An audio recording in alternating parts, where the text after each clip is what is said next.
Alright, Shalom, Shalom. I'd say all praises due to Yahweh, Ba'ashem, Yahweh Shai, Ba'ashem, Rakakadash, and double honors to the elder apostles of Great Millstone. Peace and blessings to all you brothers teaching the truth and sincerity throughout the four corners of the globe.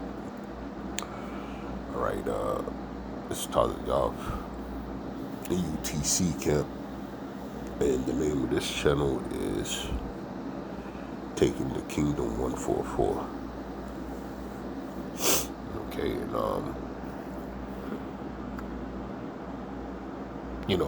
let me get the scripture real quick. All right, this is Ezekiel 4:13. All right, and this is a prophecy that was given out by Ezekiel. Okay, and it says, "And the Lord said, even thus shall the children of Israel eat their defiled bread among the Gentiles, whether I will drive them." All right, and we're in that place here in Babylon the Great. All right, and various other countries that the Israelites are spread on to, but mainly here in Babylon the Great, because they put all type of chemicals in the food, and forcibly make you eat things that's not on the dietary law. All right, and it's forced down your throat. Okay, you're not able to select your own food. You're not able to you could grow your own food if you had the funds to do it, the finances along with land, but some odd things going over here in Babylon the Great. All right, and when I say that, due to farming and these Terminator seeds and restrictions and regulations to livestock, so on and so forth. All right, now here in Babylon the Great, every goddamn fish is aquatic formed for some reason. Okay, maybe because they didn't fish the oceans clean, or they just against nature in itself, and they want to destroy people through means of food. Everybody needs to touch food in order to get the nourishment that the body needs to build off of. Okay, and they're tampering with it so much. That's what GMO foods are, genetically modified organisms. Okay, because when you eat plant-based or what have you, what happens is it breaks down chemically in your body, proportionate to what you need. All right, in your body, for cells to grow, vitamins, so on and so forth. It gets distributed around. Now, when they throw chemicals in there, your body's confused, and that's where dis-ease comes in. Okay, your body doesn't know what to do with certain things. Okay, and it takes a toll on your immune system and your cell growth, which causes cancer, inflammation in the joints, candida, all these different types of diseases. Okay, gut leak, and I just found this video, and that's why I brought out this, with forcibly making people eat insect protein. Now we're going to check out how they're going to hide it, and I got the video. Let me cue it up.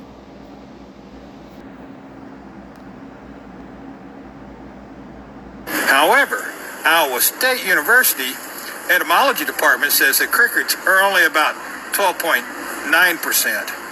And this would explain why the NIH, when they do their comparisons of protein levels in cricket, there are at least Hey, this is a farm boy. I'm in the flower section of the grocery store. I wrote up something, a whole bunch of somethings. When it comes to flour, things are changing in the world. Have you ever heard of cricket flour? There are at least 6 or 7 countries in this companies in this world that's now using crickets, insects, to make flour. According to Dover's, PepsiCo is looking to use cricket proteins in products such as Cheetos and Quaker granola oats. Insect Gourmet says insect-related businesses in the Western world are producing insect proteins for foods, beverages, confectionaries, and other things such as butters, oils, and pestos, as well as spice and seasoning.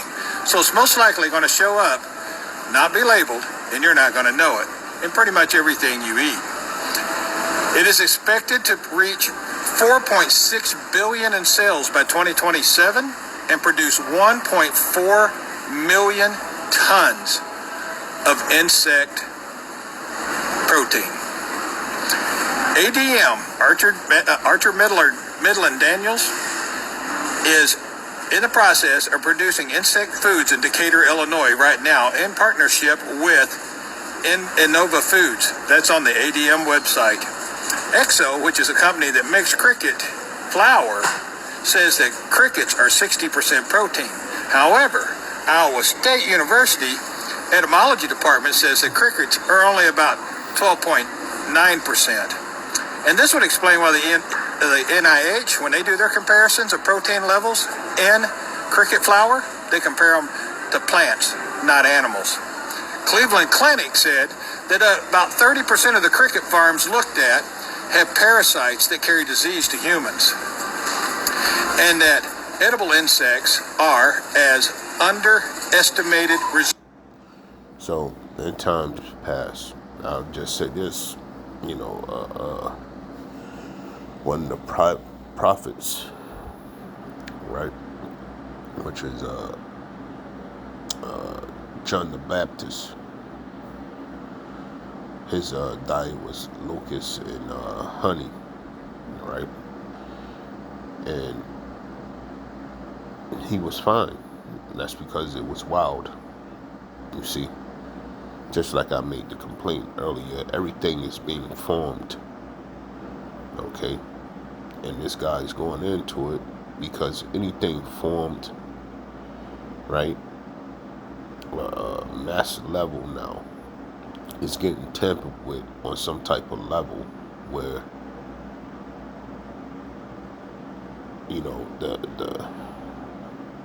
the normalcy, I'll say that, of livestock growing by itself, which makes it more healthier.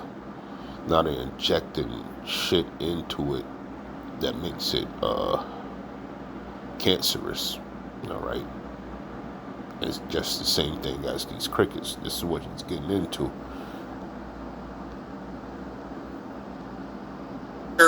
Of human and animal parasites. Yep, Cleveland Clinic said that they are an underestimated reservoir of parasites to humans and animals. According to the NIH, it is stated that they claim that the exoskeletons, or the chitin, is a digestible fiber, but they don't know how it digests. I found that more than just a little curious.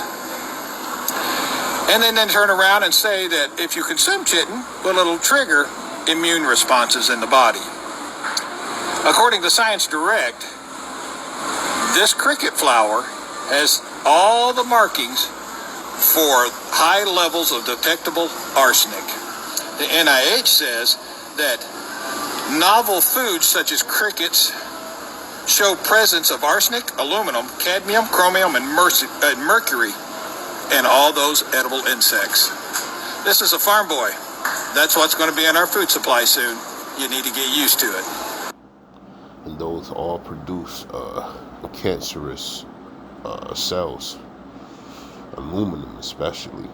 Okay, arsenic is deadly. It's a toxin.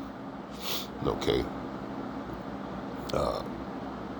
chromium, they put that in deodorant. Okay, so this is what we got to look forward to. This is their great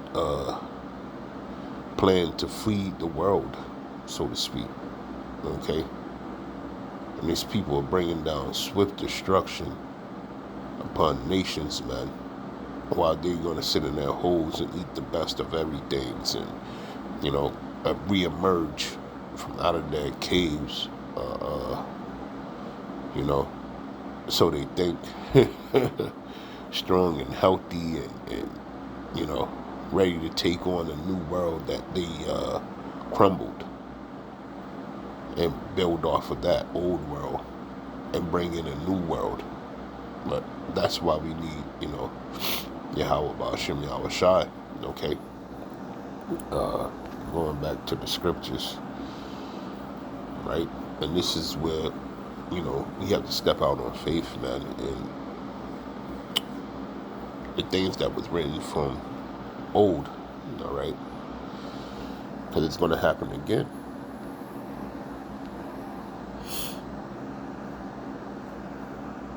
Salaki. Let me find the script. Let's go here.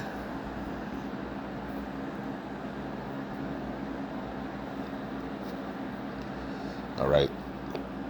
And this is one of the stories that we have to look back to. Because there's going to be no healthy consumptions going on here in Babylon the Great at this point. Okay, that's why we always say continuously pray that the Lord have mercy on you and your family, and believe on the things that was written from the past. All right, this is the Lord provides manna, and on the NLT side it says manna and quail from heaven. All right, and it says, and they took their journey from Elim, and all the congregation of the children of Israel came on to the wilderness of Sin, which is between Elim and Sinai, on the 15th day of the second month after their departing out of the land of Egypt. And the whole congregation of the children of Israel murmured against Moses and Aaron in the wilderness. And the children of Israel said unto them, would to God we had died by the hand of the Lord in the land of Egypt, when we sat by the flesh pots, and when we did eat bread to the full, for ye have brought us forth into the wilderness to kill this whole assembly with hunger. Okay, so these are the Israelites talking to Aaron and Moses, saying they starving, basically, okay, and that they on to death almost. All right, and they're complaining that the Lord brought them out there to die. All right, which is wicked. Okay. Verse 4, then said the Lord unto Moses, behold, I will rain bread from heaven for you, and the people shall go out and gather a certain rate every day, that I may prove them whether they will walk in my law or no. All right, so the manna was going to come down from heaven every day, and you're only supposed to eat till you fill and walk off. Okay, not try to save nothing. Don't try to, be a glutton. Just eat enough and then move on. Okay. And it shall come to pass that on the 6th day they shall prepare that which they bring in, and it shall be twice as much as they gather daily. And Moses and Aaron said unto all the children of Israel at even, then you shall know that the Lord hath brought you out from the land of Egypt. Okay, so it's the same thing, right?